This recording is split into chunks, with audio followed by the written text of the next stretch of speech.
Good morning बच्चों, कैसे हैं आप लोग। आई होप आप लोग अच्छे होंगे। मैं आपकी चंद्रलेखा मैम।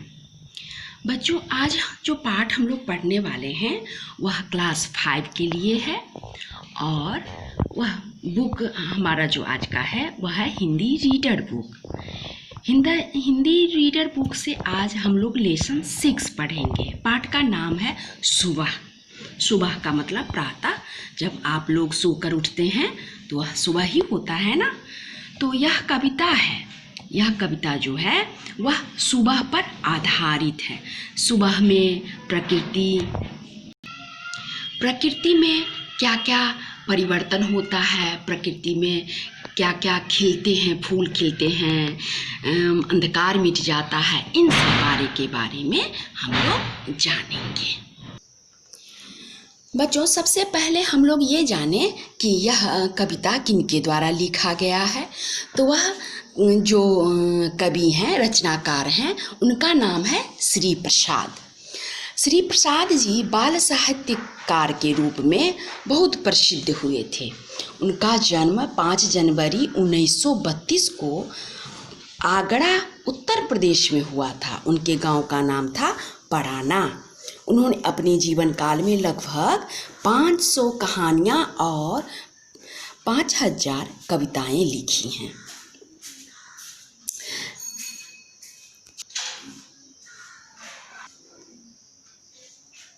उनकी प्रमुख रचनाएं जो हैं बच्चों के लिए वह है मेरा साथी घोड़ा, चिड़ियाघर की सैर, अक्कर बक्कर का नगर और आरी कोयल उनकी प्रमुख रचनाएं हैं। श्री प्रसाद जी का निधन 12 अक्टूबर 2012 को हो गया। इस तरह से वो बाल साहित्यकार के रूप में प्रसिद्ध हुए। तब आओ बच्चों, आज हम लोग ये कविता पढ़ें। तो कविता इस तरह से है। सूरज की किरणें आती हैं, सारी कलियां खिल जाती हैं, अंधकार सब खो जाता है, सब जग सुंदर हो जाता है। इस पंक्ति का मतलब है, जब रात बीत जाती है, अंधकार मिट जाता है, तब सूरज की किरणें आती हैं तो रोशनी फैल जाता है चारों तरफ और पेड़ पौधे के फूल कलियां सब खिल जाती हैं।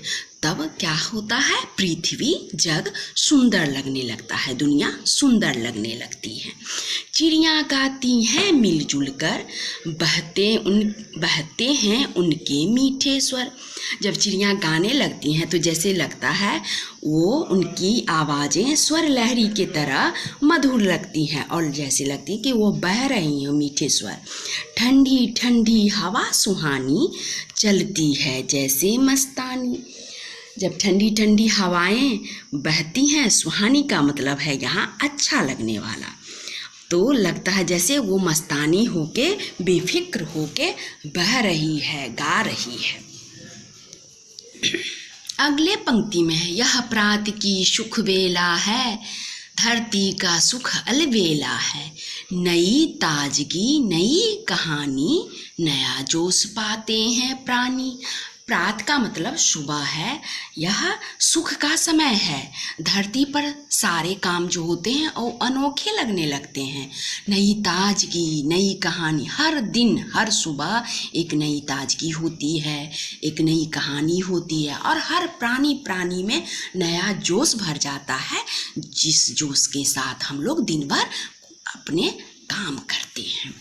अगले पंक्ति में है, खो देता है आलस सारा और काम लगता है प्यारा, सुबह भली लगती है उनको, मेहनत प्यारी लगती जिनको।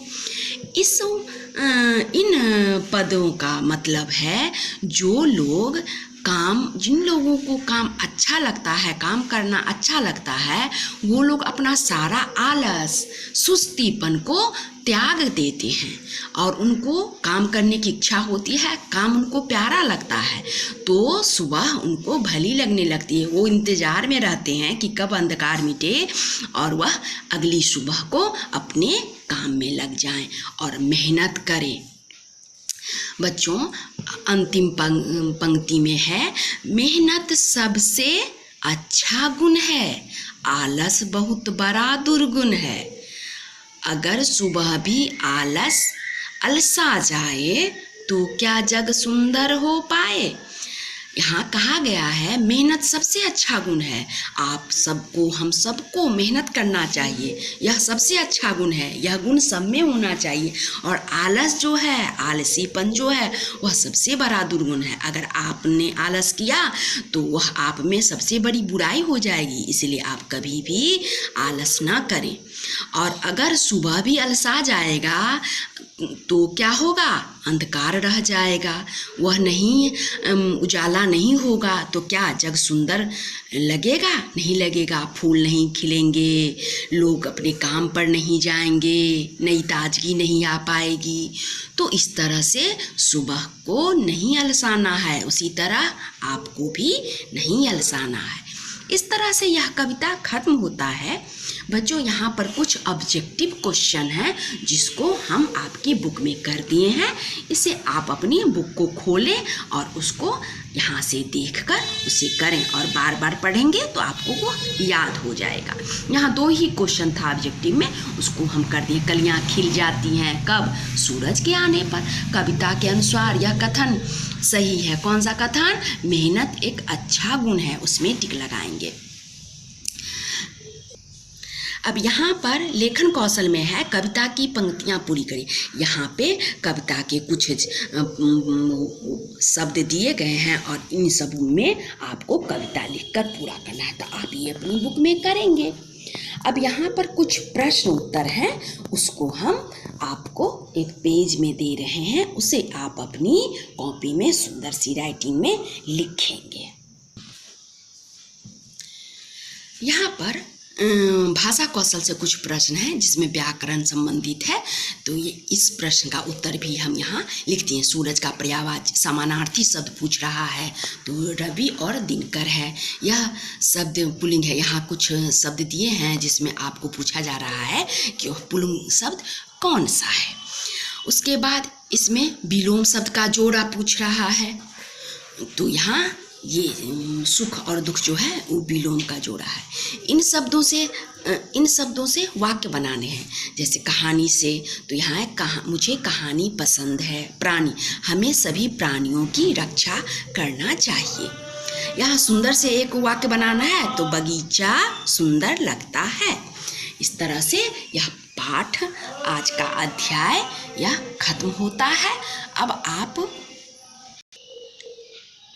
यहाँ प्रश्न उत्तर दिया गया है, उसको आप अपनी कॉपी में लिखेंगे। यहाँ बच्चों शब्दार्थ हम दिखाए हैं जो आप अपनी कॉपी में लिख लेंगे। सुहानी का मतलब सुहावनी, अच्छी लगने वाले।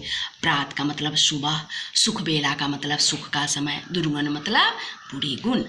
अब यहाँ इस पाठ में 4 प्रश्न उत्तर ही थे जिसको हम यहाँ लिख दिए हैं। जग कब सुंदर हो जाता है, उसका उत्तर यहाँ लिखा गया है। अगला प्रश्न है प्रातः काल के समय क्या क्या होता है, इसका भी उत्तर यहाँ लिखा गया है। अगला प्रश्न तीसरा, किन्हें सुबह भली लगती है, तो जो लोग मेहनती होते हैं, आलसी नहीं होते, उन लोगों को सुबह भली लगती है। ये है। अब फिर अगला प्रश्न है, अगर सुबह भी अलसा जाए तो क्या होगा, इसका अर्थ क्या है, तो उसका भी उत्तर यहाँ लिखा गया है। बच्चों, अगर आप लोगों को किसी भी तरह की कठिनाई हो तो वहाँ पर मेरा मोबाइल नंबर है, आप लोग हमें शाम 6 बजे से पहले तक फ़ोन कर सकते हैं। तो आज के लिए इतना ही। Thank you.